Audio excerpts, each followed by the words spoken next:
Welcome back to BalletWise. My name is Michael Wise, its host and its creator. Now, today's subject was inspired by the Prix de Lausanne, which is presently going on. I competed in the Prix de Lausanne back when I was in high school, representing the United States. And one subject that keeps coming up, and you see it in performers, is how do you perform under pressure? Is there a science? How do you do it? What's the skill set? You can watch performers quite often, and you can see those that kind of fall apart and others that just seem to rise to the occasion. And there are tools and little tricks that you can do to try to put yourself in a position where you can be successful under pressure. Now, a lot of it comes down to you and your personality. Now, science has proven that you can change features of your personality. So I don't want anyone to think that this isn't something they can't do. I think it's more along the lines of, are you willing to do what it takes? Now, the number one thing that you have to go off of is you got to get out of your head. If you want to know what to do or how to go about doing that, click on the link up here in the corner. And what you will understand is we've already done a video on this. So it goes in depth. We talk about the tips and the tricks and the things that you need to know. But I want to focus on performing under pressure. And only one of those components is being able to get out of your head. The other one of those components is rehearsals. Practice, practice, practice, practice. Oh, wait, practice. The more you do what you have to perform, the more confident you will believe that you can do. And doing it over and over and over again, all that does is not only improve the quality of what you're doing, but it improves your ability to see yourself doing it and doing it well. Now, the last thing, and this is where your personality comes in, you have to be able to clear out the world. You can't focus on all the irrelevant things that are happening around you, like who the judges are or what the person just did before you. You have to have a desire and a need to prove yourself. When you walk out on that stage or you're standing in the wing, you've got to be able to close your eyes, take a deep breath, and go, all right, here we go.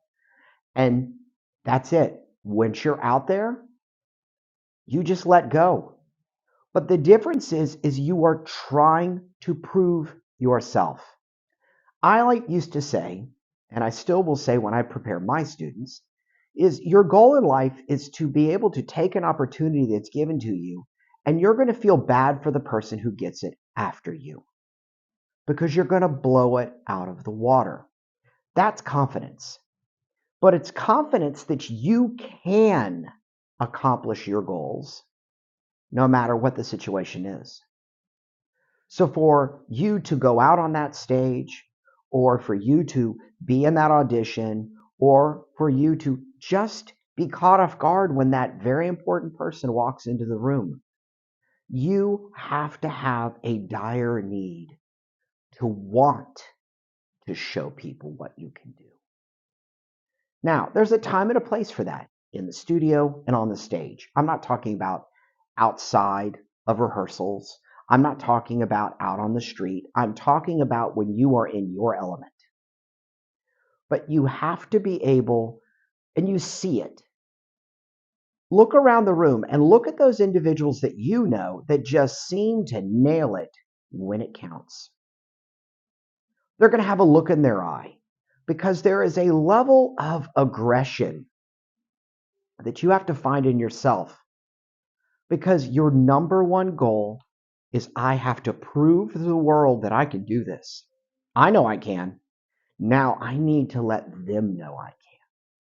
Getting out of your head, rehearsing and knowing your part like it's the back of your hand, like you're waking up in the middle of the night because you've been doing it over and over again in your dreams, and wanting and needing to prove yourself. There's no room for fear. There's laser focus and a job to do. But don't forget, It's the job you love to do. Just because you use the anger to prove to the world how good you are, you also have to show the joy because it is out of love. Ballet's hard, and not everyone is going to get what they want in it. But the ones that have a chance at being successful are the ones that can move forward and actually perform when it's needed.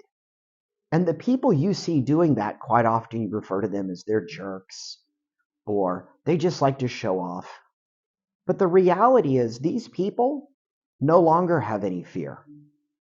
All they have is what they can do. And if that means they have to do more pirouettes than everyone else, it's what they have to do.